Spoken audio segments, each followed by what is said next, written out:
Gospels, in a very broad sense, call Saint Joseph as son of David. However, while the genealogy narrative of Matthew calls him son of Jacob, Luke indicates Joseph as son of Heli. A seemingly satisfactory answer to those contradictions about the family roots of Saint Joseph is available in the writings of Sixtus Julius Africanus, a historian from the 2nd century. This Roman Christian historian dated Jesus' conception to March 25th and subsequently birth of Christ to December 25th.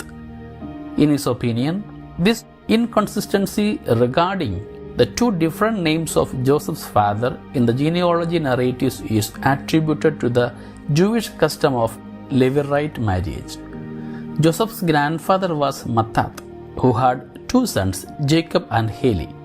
Jacob married and died before having child.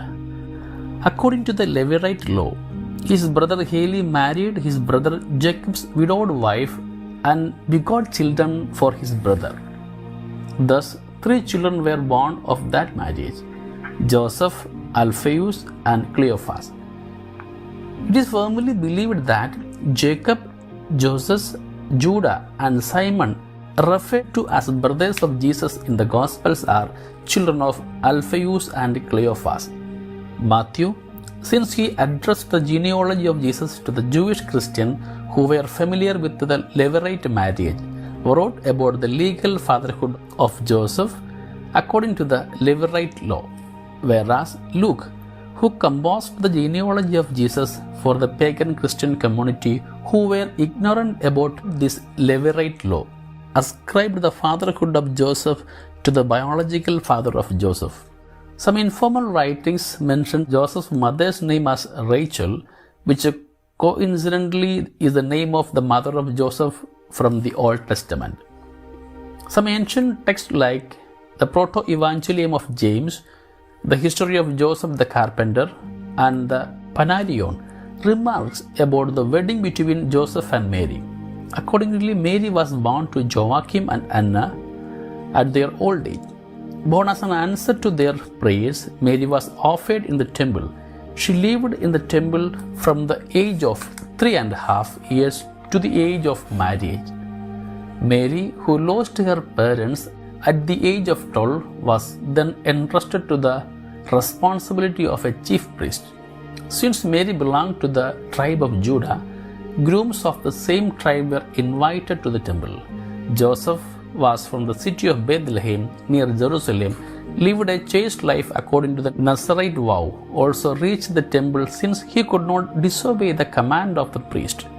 The chief priest then handed over a dried stem of lily, and during the prayer, as a sign from heaven, the stem with Joseph sprouted and lily bloomed with the flowers.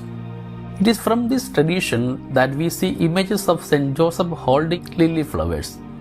During their betrothal, the chief priest blessed them, saying, "I command and entrust to you the most holy Virgin of Israel.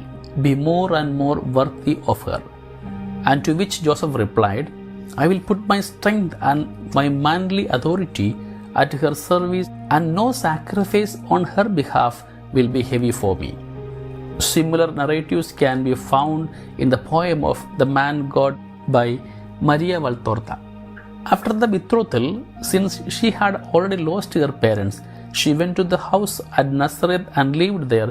It is here that she receives the Annunciation. According to the narratives in the book, the day Christ died, Joseph was 26 at the time of betrothal and was a carpenter. It could be assumed that, being a carpenter, Joseph migrated from Bethlehem to the city of Sepphoris, which was just 6 kilometers from Nazareth, in search of a job.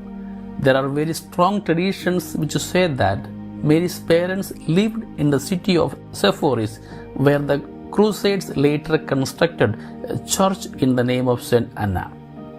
Some informal texts and traditions tell about the last moments of Saint Joseph. It was when Jesus was about 30 years old that Joseph died.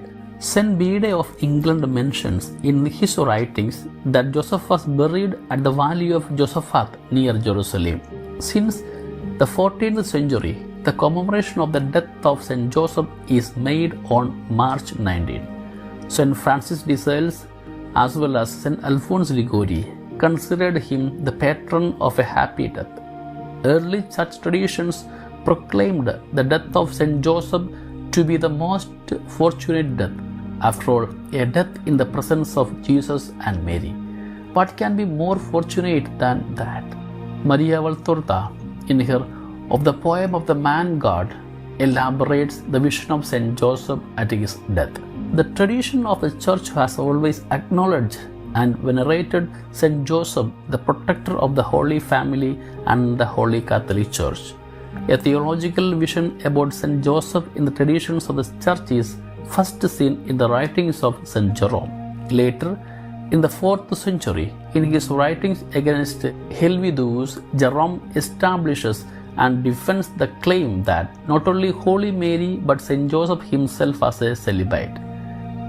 In the 8th century, Saint Joseph began to be known as caretaker of Christ and foster father of Jesus. By the time of Thomas Aquinas, in his Summa Theologica, Saint Joseph was referred to the protector of the Holy Family and especially as the protector of Mary and infant Jesus. Between the 16th and the 19th century, veneration towards Saint Joseph flourished in the Church. Prayer to Saint Joseph, novena to Saint Joseph, litany of Saint Joseph, scapulars, etc. developed in the several parts of the world during this period, and several such devotional practices also developed along with the several religious congregations. Saint Francis de Sales, in his book Introduction to Devout Life, advises that for a right growth in spiritual life, after making a proper examination of consciousness, each one must ask for the intercession of Holy Mother, Saint Joseph, and each one's patron saint. Saint Teresa of Avila as well as Saint Teresa of Lisieux, in their spiritual journey, always treasured their devotion to Saint Joseph.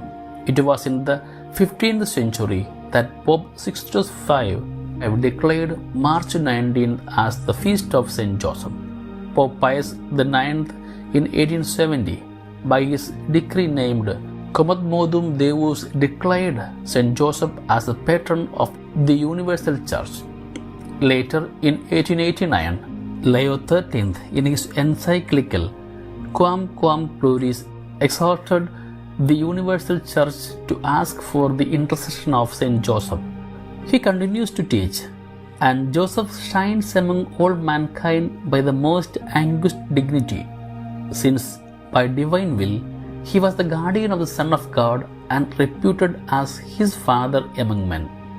Devotion to Saint Joseph gained notable attention when Pope Saint John XXIII, at the beginning of the Second Vatican Council, entrusted the whole proceedings of the Council to the protection of Saint Joseph and instructed that the name of Saint Joseph be commemorated with that of Holy Mary during all the liturgical celebrations throughout the Council days. Saint John Paul II, in his apostolic exhortation Redemptoris Custos, acclaimed the role of Saint Joseph in the salvific history and his greatness as the protector of the Holy Family. He glorifies Saint Joseph as the guardian of the mystery of God and for his true fatherhood, leading a just life as a mature husband and head of the family and engaging himself as a carpenter. Says Pope John Paul II, Saint Joseph raised the dignity of human labor as part of the plan of God. Pope Benedict XVI raised the complete sacrifice of Saint Joseph as equal to that of the Holy Mother. Pope Francis, in his recent apostolic letter Patris Corde, familiarizes us towards the paternity of Saint Joseph, who silently proclaims the ever-loving God he experienced to the Holy Family entrusted in his care. Saint Joseph, through his life, demonstrates to discern and perceive the will of God even in our venture unto the unknown paths filled with the shadows of uncertainties and darkness of ignorance. The life of Saint Joseph is an invitation to each one of us to discern the mystery of the divine vocation in the Holy Family, in the Holy Church, as well as in each of our families, and to silently surrender to the will of God.